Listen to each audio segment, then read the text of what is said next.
Vous l'attendiez tous, comment trouver votre big why, votre raison d'être? La raison d'être, c'est celle qui va vous pousser à vous lever le matin parce que lorsque vous l'avez, vous allez développer tout à coup des super pouvoirs pour prendre les bonnes décisions et inspirer autour de vous. Et c'est exactement de ça dont nous allons parler. Inspirer autour de vous. Alors pourquoi faut-il commencer par un pourquoi? Tout passage à l'action va forcément commencer par un pourquoi, une raison qui va vous pousser à agir ou pousser les autres à agir d'ailleurs. Pour nous, entrepreneurs, sans cette raison qui va nous pousser à agir, nos actions vont manquer de sens. Et sans ce sens, nos messages vont rester vides. Nous allons manquer d'inspirer autour de nous et ça, on ne le veut pas du tout. Pour nos clients, sans cette raison qui va les pousser à agir, eh bien, ils n'agissent pas, c'est-à-dire qu'ils n'achètent pas. Les gens n'achètent pas ce que vous faites, mais pourquoi vous le faites? Alléluia, Amen, Simon Sinek. Je vous invite 1000 fois à regarder son contenu sur YouTube. Ce qu'il dit est très très inspirant et c'est lui qui est à l'origine de cette théorie, commencer par un pourquoi. Faisons un petit jeu pour aller illustrer mon propos. Je vais vous donner deux manières de présenter un même produit. Alors je vous le dis déjà, ce produit c'est Apple, c'est l'ordinateur d'Apple. Donc c'est pas la peine de chercher « Ah c'est Apple, c'est pas ce qu'on veut ». Focalisez-vous sur le texte et essayez de voir les différences qu'il y a et les sentiments que vous allez éprouver en lisant ces deux textes. C'est parti. Premier produit. Nous faisons des ordinateurs formidables. Ils sont magnifiquement designés, faciles à utiliser et conviviaux. Vous en voulez un? Oui, pourquoi pas. J'attends de voir, je repasserai plus tard. Le 2. Dans tout ce que nous faisons, nous croyons à la remise en cause du statu quo. Nous croyons en une manière différente de penser. Notre manière de remettre en question ce statu quo est de rendre nos produits magnifiquement designés, faciles à utiliser et conviviaux. Et il se trouve qu'on fait des ordinateurs formidables. Vous en voulez un? C'est déjà un petit peu plus inspirant. Je ne sais pas ce que vous en pensez chez vous. Donc, est-ce que vous avez vu la différence? On va essayer de décortiquer un petit peu tout ça. Dans le premier produit, on a commencé par « Nous faisons des ordinateurs formidables ». Ça, c'est le what, le quoi. Ils sont magnifiquement designés, faciles à utiliser et conviviaux. Ça, c'est comment est-ce que vous le faites. Et comment est-ce que vous le faites? Dans le deuxième produit, nous commençons par le why. Et le why, c'est dans tout ce que nous faisons, nous croyons à la remise en question du statu quo, blabla. C'est pourquoi vous le faites, la raison d'être qui vous pousse à faire tout ça. Ensuite, vous enchaînez par le how, comment vous le faites, et vous traduisez, vous déclinez par la suite le what, qu'est-ce que vous faites. Est-ce que vous avez vu la différence? Why, how, what, est-ce que ça introduit chez vous dans les ressentiments que vous allez avoir à aborder une marque, un produit, une entreprise. Encore Simon Sinek qui nous dit que tous les grands leaders et organisations qui inspirent le monde, que ce soit de Apple, Martin Luther King ou les frères Wright, pensent et agissent et communiquent tous de la même manière. En fait, ce qu'ils font, c'est qu'il s'agit sûrement de l'idée la plus simple du monde que lui a appelée le cercle d'or. Et ce qu'ils font, c'est qu'ils commencent tous par un pourquoi, comme Apple l'a fait dans l'exemple. Alors, le pourquoi, c'est quoi? Eh bien, c'est une mission, une cause et une croyance d'entreprise. Il ne s'agit pas de faire l'argent. Un pourquoi, ça n'a rien à voir avec l'argent. L'argent est un résultat en soi. Mais on va plutôt favoriser un fort sentiment d'appartenance. Pourquoi votre entreprise existe-t-elle? Pourquoi vous y levez tous les matins et pourquoi quelqu'un devrait-il s'en soucier? Ça, c'est le why. Très peu de personnes savent pourquoi ils font ce qu'il faut. Et c'est ce qui fait la différence entre ceux qui réussissent et ceux qui le font moins bien. Ensuite vient le comment. Eh bien, le comment, c'est le processus pour parvenir au quoi. Ce sont les actions qui sont prises qui servent le pourquoi. C'est ce qui rend les entreprises spéciales ou qui les distingue de la concurrence. Par exemple, un processus de fabrication, une culture ou un avantage. Et ensuite et seulement vient le quoi. Eh bien, le quoi, c'est tout simplement les activités de votre entreprise ou de l'organisation. C'est purement rationnel et ça va être un produit ou un service. Dans l'exemple d'Apple, on fait des ordinateurs. Point.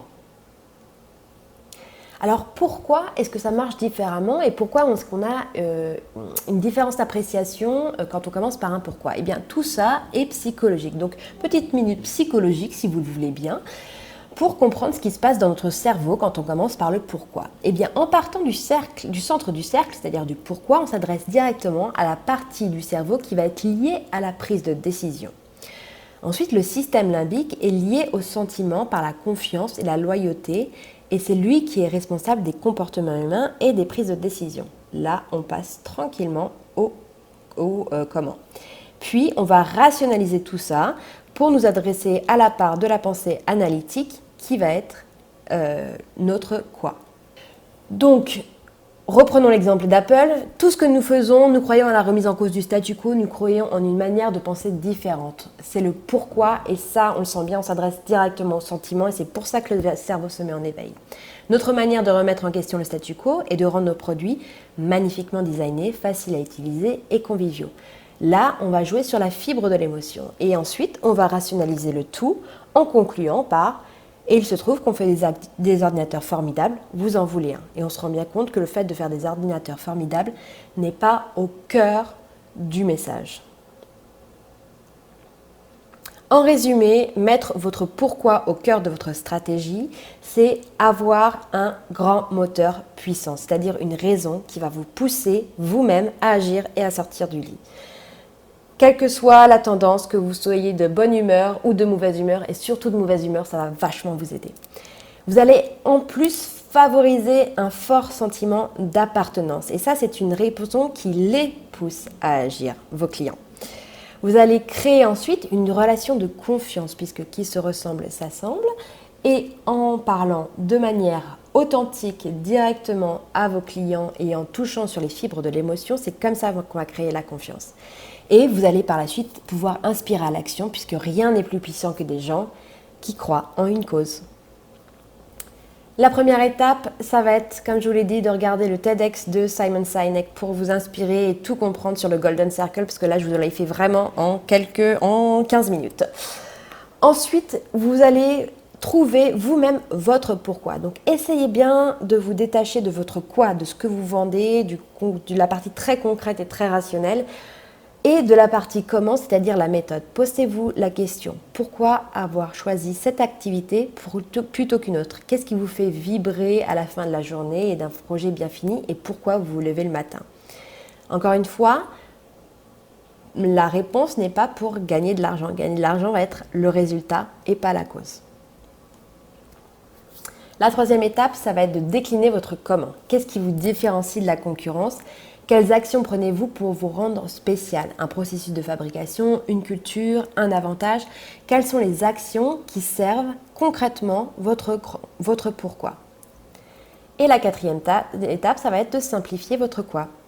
Au vu de votre pourquoi et de votre comment, eh bien, dites-nous quel est votre service ou produit. Et restez très rationnel sur cette partie. Alors, ça donne quoi en vrai? Je vais faire très vite avec mon exemple, en fait. Donc, mon why, c'est de participer au développement de l'entrepreneuriat pour construire une économie mondiale beaucoup plus éthique et beaucoup plus durable.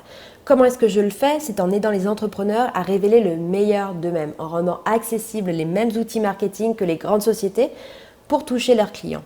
Et mon what, eh bien, c'est un programme d'accompagnement en ligne pour apprendre à construire son identité de marque pas à pas et sans prise de tête. Tout cela, j'ai décliné en mission statement. Eh bien, c'est tout simplement un condensé de tout ça que j'ai peaufiné et que j'ai écrit sur quelques paragraphes. Et qui donne « Nous croyons profondément en l'humain, en sa capacité d'entraide, sa force à concevoir chaque jour de nouvelles solutions pour se construire un avenir meilleur. L'entrepreneuriat est la clé. C'est pourquoi nous aidons les entrepreneurs ambitieux à révéler le meilleur d'eux-mêmes en leur permettant d'accéder aux mêmes outils que les grandes sociétés pour qu'ils puissent à leur tour inspirer, toucher leurs clients et changer le monde.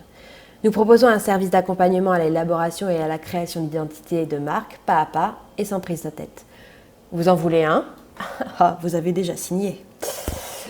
Alors, la chose à retenir pour cette leçon, c'est est-ce que cela sert mon pourquoi? Ça va être à la base de chaque décision que vous allez prendre dès maintenant et de chaque message que vous allez transmettre. Donc, est-ce que cela sert bien votre pourquoi?